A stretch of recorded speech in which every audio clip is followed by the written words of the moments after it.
So today's video is going to be a follow-up of some lawn care things that I've been doing, and then I'm also going to show you guys a couple of budget pump sprayers that I got, one from Harbor Freight and one from Walmart.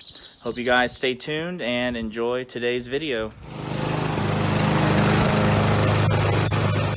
So the first little update I'm going to do is on the sod. I had a request the other day on YouTube about a follow-up for my sod installation that I did. And well, let's take a look at the front lawn. So here is that sod location in the front lawn. You almost can't even tell now. It's still a little thin around the edges of the sod over here and there. And then between the two pieces, you can still see some bare dirt there. Yeah, there's some mulch pieces in there, but yes, I've got some of that dang Bermuda that's come through it. But every day I get a chance, I come through and I pull some Bermuda out of my St. Augustine. So this sod in the front lawn is doing pretty good. It took a little longer to get settled and kind of root in, but once it did, this last couple weeks, it has really started to send off stolons and get real comfortable. Alright, and here is the sod in the backyard. Here's the square. I don't know if you can kind of see. Here's the square that I laid down. And it has filled out very nicely. Remember I left a gap around it. It looked like a donut. It had a gap all the way around that square of open dirt, and it's filled out very well. Almost like it's not even there. You can still kind of tell it's thinner. It doesn't quite have as many stolons and everything else, but this spot was the spot that had the concrete underneath it, the big old block of concrete. And once I got that out, filled it in with dirt, waited like a week, and then put the sod piece down. Man, that was quick. It really took off right here. So the front yard, like I said just a couple seconds ago, took a little longer to develop and root in, but right here was quick. It did a very good job. It rooted and started spreading within, I'd probably say 3 weeks. It was awesome. Alright, so I've been keeping those Exora cuttings underneath this, inside this outdoor sink, and they look like crap. I just think it's been too hot, and I've watered them probably every day, but all of the older, more mature cuttings, they turned quickly. These younger ones are still, those two are still kind of hanging on. So I don't think that I chose a good time of year to do this. It was just so friggin' hot. I mean, we've had heat index in the 110 one day and stuff, so it's kind of been a little hot for young plants trying to develop roots. So I may redo this experiment at a later date. And the avocado that I transplanted, he suffered a little transplant shock, but I've been watering him a lot more, and I moved him over here to a little bit more sunny location out from underneath there. So he's getting a little more sunlight. He gets watered a little more, and I think he's gonna hang on and survive. All right, little update on the garden. My cherry tomatoes are probably 7 foot tall there. I've kind of lost ways to maintain them and keep track of them, but I've got a trellis, and I have 3 cages, this cage here in the middle is kind of holding them from falling down onto my other peppers. And I do have the drip irrigation running.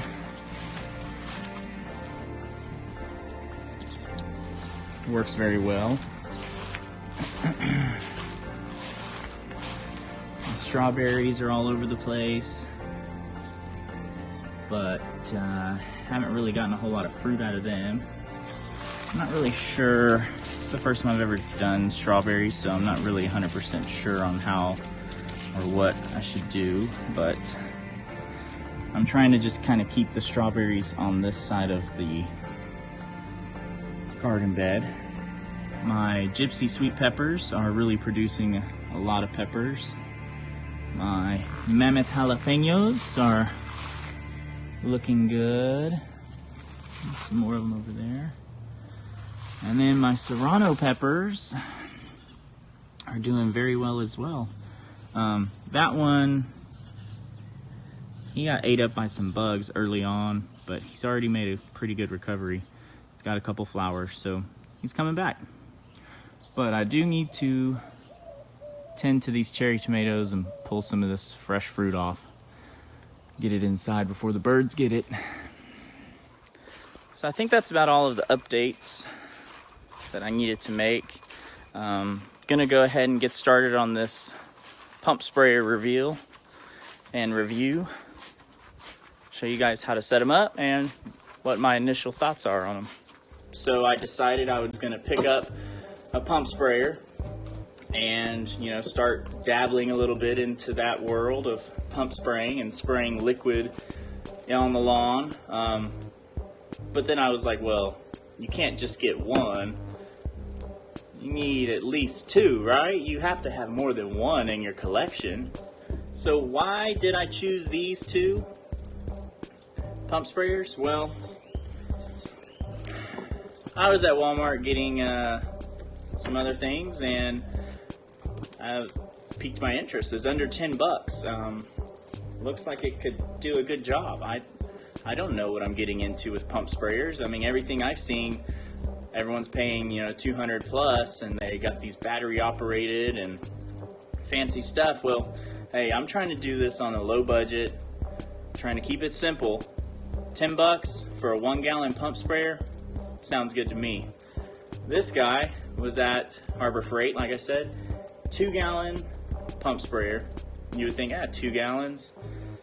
Well, I mean, I only have 5,000 square foot of lawn, so if I have to fill it up 2 times, so be it. If I have to fill it up 3 times, so be it. I mean, it's not that hard to fill up, okay? When you're trying to save some money,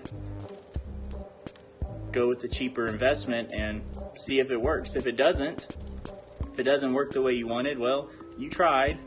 Now you can buy something a little more nicer. But I'm thinking I can probably get at least a couple seasons out of these if you take proper care of them. I've seen a lot of guys that don't rinse their pump sprayers out, and then they start complaining about why their pump sprayer doesn't spray. Well, it's clogged, or it's got some old chemicals in there now, and now you just poisoned some of your lawn. So you need to make sure that whatever you do with these, you take proper care of them, just like your lawnmower, your weed eater, anything else that you have. Proper maintenance, take care of your equipment.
We just unboxed these 2 sprayers. Remember, that's the Walmart 1 gallon.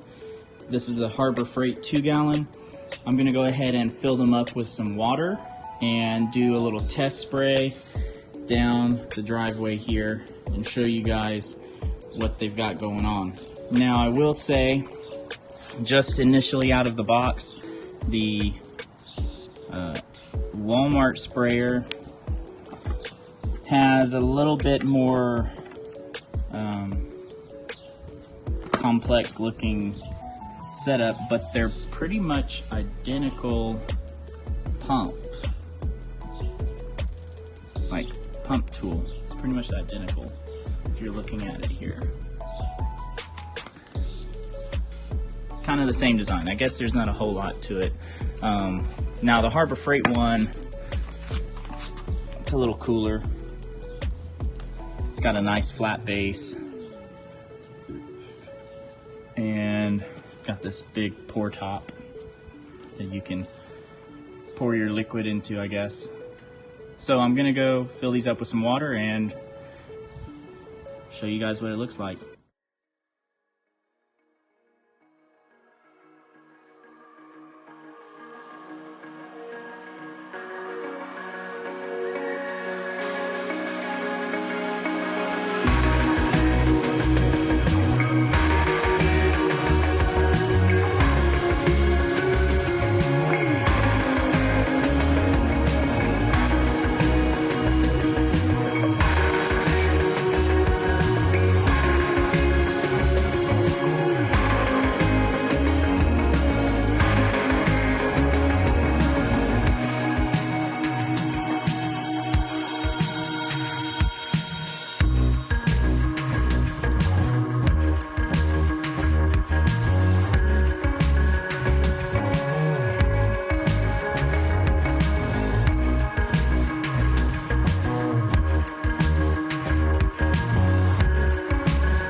Alright guys, so there you have it. I pulled out the 2 sprayers, the 1 gallon from Walmart, it was $10. The 2 gallon from Harbor Freight, which was around $11 after the coupon and everything. And set them up, put some water in them, did a little spray demonstration there. Both of them have just a simple circular spray pattern. They don't have a fan or any other settings, so you can adjust the nozzle. You probably saw me adjusting the nozzle there to, you know, try the jet and try the fine mist, the coarse mist, but everything was circular patterned, nothing fan type. So that's something I have to think about and maybe see if I can find some other nozzles or wands or something, but they're both pretty good. I do favor the Harbor Freight one slightly. It has that strap on it, and it also puts out a little bit more water Obviously I can tinker around a little bit, but you can only play with the adjustments of the fine mist so much. I mean, and before it becomes a jet. So the fine mist on this one has more play than the Wal-Mart one. It's kind of fine mist, coarse mist, and then jet. It doesn't have as much wiggle room as the Harbor Freight one, which has a lot more that you can dial through to find a different setting per se. Now, mind you, these are both budget friendly, super inexpensive pump sprayers.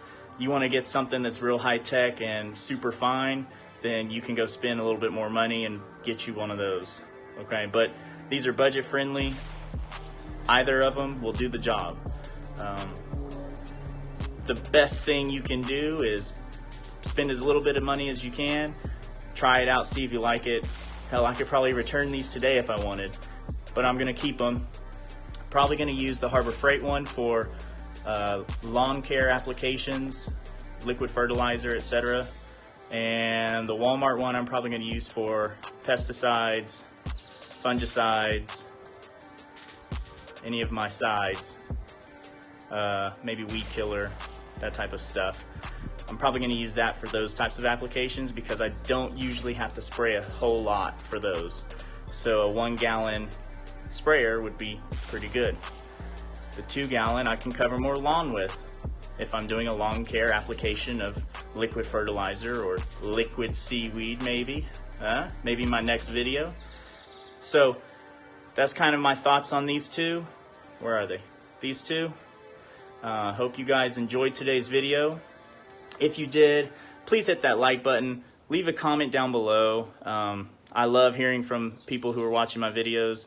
You can also go and follow me on Instagram and Twitter at DonsLawns1, and I show you a lot of behind the scenes stuff that we're doing in the lawn, and you know, post pictures of my grass. So whatever, you know, if you're into that, come give me a follow. Thanks for watching, guys. Hope you guys enjoyed it, and I'll see you guys in the next one. Best of luck in the lawn.